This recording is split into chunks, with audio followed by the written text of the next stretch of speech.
I hope everyone is having a wonderful day. We are actually here to discuss Tessa's IEP. I want to go around the room just to introduce everybody. My name is Sarah Steyer. I am the special education teacher here at Tessa's school. We have Laura Root, who is Tessa's general education teacher, and also a behavior specialist. And then obviously Mrs. Troubled, she's here as well. Basically, we're just going to go through her IEP. We actually have developed a BIP for Tessa as well that we just want to go over just to make sure that everything is working correctly with Tessa and that she's able to function more appropriately during the school setting. For her IEP, basically I'm going to go through each section and tell you what the teachers have noted about Tessa. Now that everyone's been introduced, I want to make sure that the parent rights have been introduced to the parents, and if you have any questions, they're about 12 pages long, so I won't read them word for word, but if you want to flip through real quick and ask any questions, or you can give me a call at the phone number posted on the very first page, and I'll answer any questions that you might have about your rights or Tessa's rights, okay? Thank you. I'm going to go through each section and tell you what the teachers have noted about Tessa. Either behaviors throughout school, in individual classes, pretty much anything that the teachers have felt that is important with Tessa, we have included it in her IEP. The first section that we are actually going to start with is her, the strengths of Tessa. I'm not going to read all of it word for word. Pretty much I'll summarize the majority of it, especially with the testing as well. But we will start with the strengths. It says in her reading class that she seems to comprehend what she's reading, which is according to her the Wechsler Individual Achievement Test. She seems to do well with spelling and written expression, and then based on her Wechsler assessment, it says that she needs assessment, but that she needs to be able to show that she's capable to do it while she's in school. In her math class, it said that she seems to understand mathematical reasonings very well, again, according to the Wechsler exam. She does well with numerical operations. She's also very skillfully answered items on the computer. That's from her math teacher. In her English class, it says she attempts to do the work in her class. She may not complete it accurately, but she does attempt the work that is given to her. Basically, as evidenced by her teacher's observation, Tessa tends to give more effort and participation in classroom tasks during her English class. She was observed not completing a given task in English correctly, but gave more effort and interest compared to her typical behavior that she's been observed in all of her other classes. Anything that you needed to add or that you would want to add to the strengths of the child by chance at all? One thing the general education teachers have concluded is that Tessa would much rather work independently, and her accuracy level is actually higher when working independently. But one of our goals is to get her in the group setting, even though she's uncomfortable with it. All right. For her preferences and her interests, it basically says that she prefers to work alone. A lot of her teachers have noted that she would prefer to work alone, and that Tessa sometimes will refuse to work in the teacher-assigned peer groups. In her geography class, it shows she's very little attention to the instructor in her lectures. She doesn't tend to want to participate in class. She's always requesting to move away from the group. On 2 different occasions, she's actually asked that. We've obviously had to deny that request, which then causes Tessa to refuse to complete her assignment, which we're trying to avoid as of right now. As the behavior teacher, one of my biggest concerns is the fact that Tessa is avoiding any peer interaction in the classroom, which means she's probably avoiding it outside of the classroom as well. As a 10th grader, they should be interacting, talking, planning. It doesn't have to be about school. It can be about what they want to do on the weekend, but she does need to be having some type of interaction, and she's going at all costs to avoid any interaction. So I do recommend that she see a counselor to work on her insecurities, any fears she may have of being in a group, of you know, consulting with other kids, talking with other kids, interacting. I know there's obviously some fears there that she needs to get control over, and I do feel like the behavior counselor could help her with that. On her most recent evaluations, Tessa did actually take a behavior assessment that basically diagnosed her as having clinically significant issues in internalizing problems and behavior symptoms, which obviously shows that she needs help with anxiety, depression, and withdrawal, which we already knew that based off of what her teachers and what you obviously said, Mrs. Trouble. It says basically that according to her Wechsler, she's actually on grade level, and her IQ is on range for the intellectual area. So she's basically where she should be, and that her strengths are in reading, math, and language. But her scores in school are not showing that she is doing this. But we all know very well that Tessa is very capable of showing the work in her school, and that her weakest area is internalizing problems. Under Tessa's academic needs, it basically says that Tessa needs to work on becoming more involved with her classroom discussions and activities, and that she would benefit from gaining control in her classes and being able to concentrate to pass her coursework. It says that we need to possibly, as teachers, need to spend more time to encourage Tessa to become more involved in her activities, and that she would benefit from intensive classroom support and possibly even after school tutoring. Just to make sure that she's able to catch up on her assignments as well. We also feel that she does need to seek professional counseling to make sure that she's dealing with her issues at home and at school, and that she needs to meet with the vocational rehab services to complete a series of tests to develop a career goal or goals to see what she's interested in. We also have to develop a BIP, a behavioral intervention plan, to make sure that Tessa can stay focused throughout her school day, and that we need to include a reward system to help reward Tessa for staying on task during her classroom instruction. She will be requiring a special bus, not really a special bus, but a special type of a assistance on the bus for transportation, and that she'll be able to function on a normal school bus, but may need some assistance. We have her sitting, having an assigned seat during transportation to and from school, and maybe an additional adult support, just to help monitor her behaviors and to make sure that she doesn't harm herself or others. One of the main services that will be put into place to help Tessa grow in her academics will be her behavior intervention plan. If we can teach her the skills to cope with the feelings and the behaviors that she's having, that'll give her more active engagement time during class, which will automatically, allow her academics to rise and her grades to rise, her interest in socializing to rise. All these skills that we're going to be providing her through her behavior intervention plan will be the basis of her making better choices and advancing. All right, we're going to go into the special education factors. Basically, it's a checked yes or no response to Tessa's IEP. The first question basically asks if she has any behavior that impedes his or her learning or the learning of others. We clicked obviously yes because of her behavior issues that she's having. And does it have a BIP addressed? Yes, we clicked of course. We are going to initiate a BIP. For limited English proficiency, for use of Braille, communication needs, assistive technology, required special PE, we clicked no.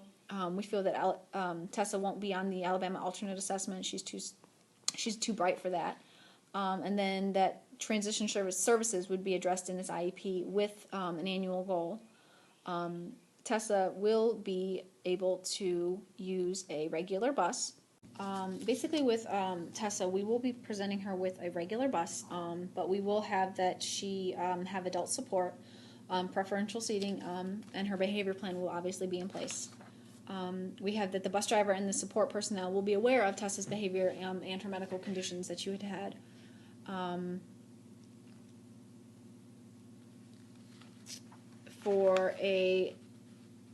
For support, it says that she's going to require obviously the additional adult support during activities that require any transportation, which will be shown in the BIP that we have set up for Tessa. The additional bus support is to help Tessa deal with the over anxiety or overstimulation of the larger crowds, the noise. With her past and her anxiety level, we felt like that it would be important to have just backup support adult there in case the sensitivity to the overcrowdingness got to her and her behavior started to rise or impact the safety of others as well as herself on the bus. With Tessa completing the Alabama High School diploma, basically she'll be taking math, English, science, social studies, reading, and then 2 electives.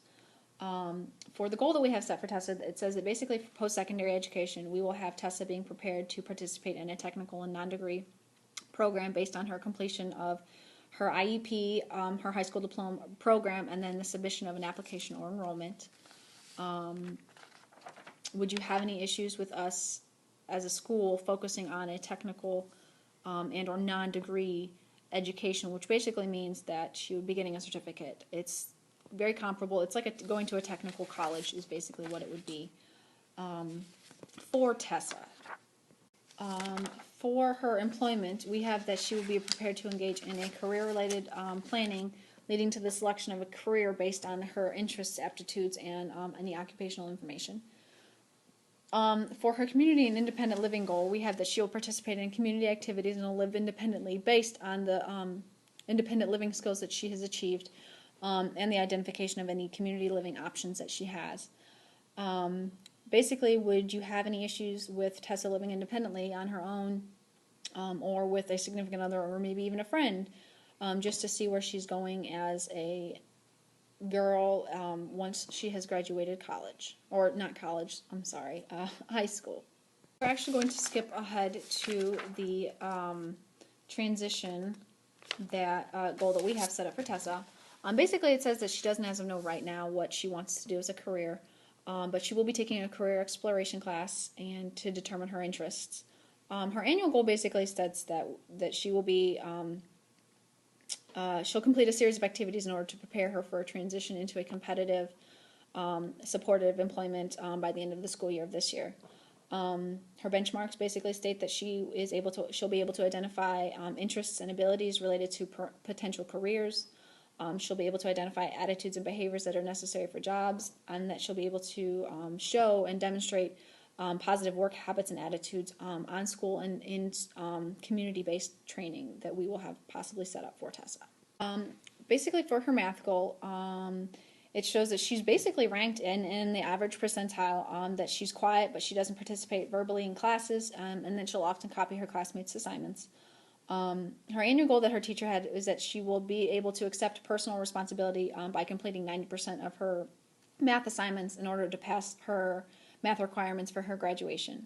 The benchmarks that we have set up for Tessa are that in the first 9 weeks, she'll be able to complete 25% of her math homeworks assigned.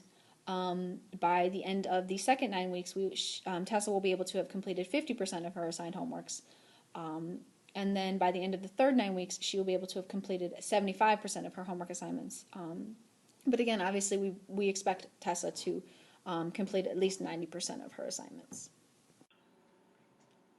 As you see written by her math goal, that we're not as worried about Tessa and the content area because she's able to learn the math. It's the compliance of actually doing the math. So really, although this is a math goal, it's actually revolved around a behavior goal with compliance, because we need to work on these life skills because she's not going to be able to get a job if she cannot comply with what's expected of her. So this all ties into her behavior and transition goals for the workforce. So this is important that she master this goal and use good responsibility. We're learning those skills, being compliant, or at least attempting to be compliant. The next part we basically will be talking is about Tessa's English.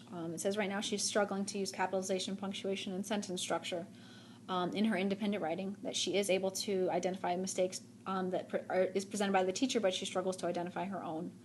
Her annual goal is basically that she will understand and demonstrate the knowledge of English during written assignments, tests, and quizzes in 3 out of 4 attempts. Her benchmarks that we have listed down here is that she will basically demonstrate an understanding of capitalization with 75% accuracy. She'll be able to demonstrate punctuation, comma, semicolons, and things like that with 75% accuracy by the end of the school year. Subject verb agreement, she'll need to be able to understand, and then spelling, which we don't think is a serious issue, but it's an issue that we feel like she needs to accomplish more in. I'm actually going to skip over the behavior management goal that we have set up until Miss Root is actually able to explain Tessa's BIP, which would summarize a whole bunch of everything else in her behavior management plan. Basically, we're going to go on to the services that we're going to provide for Tessa. She'll be having a behavior intervention social skills group daily, every day. She will also be having guidance counseling and behavior weekly and twice a week, just to make sure that she's able to adjust to her settings and everything like that. And basically, we just need to know if you're going to be comfortable with her having guidance counseling and behavior counseling as much twice a week and then once a week, just to make sure that she is all right emotionally and physically. For Tessa's supplemental aids and services, basically we're going to allow Tessa to have additional time to complete her assignments, and that will even allow her to have alternate assignments throughout the day in her classroom. Her program modifications, we basically, all of her academics will be presented in a variety of ways just to make sure she's understanding all of the information given, and so we're able to record her growth and see where she's building and where she's lacking. We will also be using prompts and redirections to aid any on-task behaviors, just to make sure that Tessa is able to function as well. We are going to allow her to retake any of her failed tests and average the scores together. And then she will also be allowed to have extended time on her tests as well in each of her classes. For support for the personnel, we're basically planning on training all of our personnel who are responsible for Tessa's behavior intervention plan, just to train them weekly as to how to use a token economy basis. We will also be training the personnel that are responsible for her behavior counseling in working with sexually abused children. We're going to do that training once a year, just for all of her special education teachers and everything like that.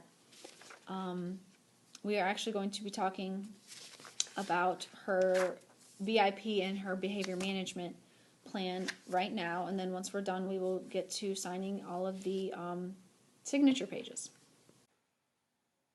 The first thing I want to go over when discussing Tessa's behavior intervention plan is I want to go over the importance of understanding why Tessa has these behaviors.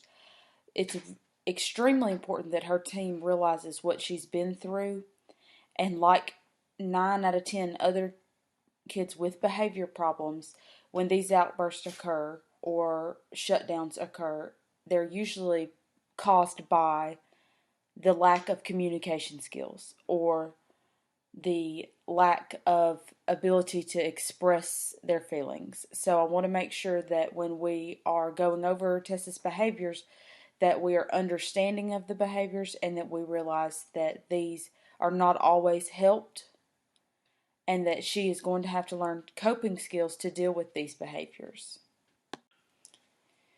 We've gone over Tessa's present level of performance throughout the entire IEP, and as you saw in each academic goal, the underlying issue was behavior. Compliance, shutting down, not wanting to work with groups during group projects, and I know that a lot of their high school classes involve working with a group because that's what's preparing them for the workforce. So a lot of our skills are going to revolve around how to communicate with others and to keep our anxiety levels down while still getting the job done. I'm not going to go over every single behavior that we're seeing with Tessa. I know that as her team, we're all very aware of them. I've sent home the behavior intervention plan in advance, so Miss Troubled, you've been able to review it, and if you have any questions, you can stop and ask at any time. The cause of the way her behaviors are affecting her academics are because of her withdrawn attentiveness and her negative outbursts towards academics, her shutdown, and they've all caused her grades to drop dramatically, which has been in direct evidence of her recent report cards. Due to the severity level of Tessa's behaviors and the frequency, we have classified her behaviors as extreme. Therefore, as the team felt that it would be important to perform a functional behavior assessment or an FBA, which is all wrapped up into this one behavior plan.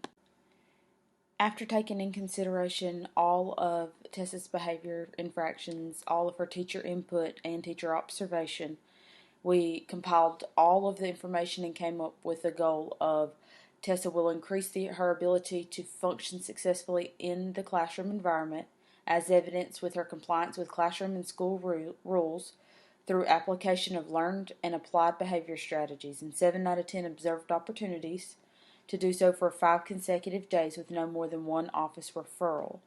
So we'll break that down into, we won't expect that in the very first 9 weeks. In the very first 9 weeks we may do 4 office referrals and then break it down to 3 office referrals, and then by May of 2014 we're looking for no more than 1 office referral.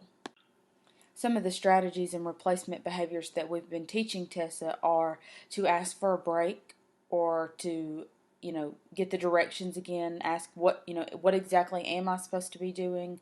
I missed that part. What's next? If she's prepared for the transition, that helps a lot with our students with behavior issues. It's just that opportunity to prepare themselves and their anxiety levels for that transition. Some other replacement behaviors that we are working on with Tessa are asking for assistance when needed, expressing distress when in a socially acceptable manner, not screaming and hollering or just laying your head down on the desk and refusing to do anything, but actually something that will not make her stick out as much. Our goal is for her to be as typical as possible in the general ed setting. Also, we want her to independently prevent those inappropriate behaviors. Like Ms. Baker had mentioned prior in this meeting, we are going to put in a token economy system as a reward system. A lot of people think this is a sticker chart. It can be anything. You can turn a token economy into it just be a check mark on her paper that she realized she's got a visual realization that somebody's caught her doing what she's supposed to do. And just that visual reinforcement, it could be giving her additional time in one of the activities during the day that she likes. It's not, a lot of people think of it as elementary, but it can be addressed in a high school setting as well. So after hearing all of the information, basically what we need to do right now is have everybody sign the IEP, just basically explaining that we have accepted the IEP that we've developed and the BIP that we've developed for Tessa this year. We have discussed any IEP for extended year services. I plan to provide you with a copy of Tessa's IEP at the end of this meeting. And then I'm also going to give you the special education rights that we have to give all of our parents at the end of this meeting as well. But pretty much that is the end of the meeting, and I think we've said everything. So if you have any concerns or anything like that, please feel free to give us a call at the school. We don't have any issues with getting in contact with anybody. Hope you all have a wonderful day.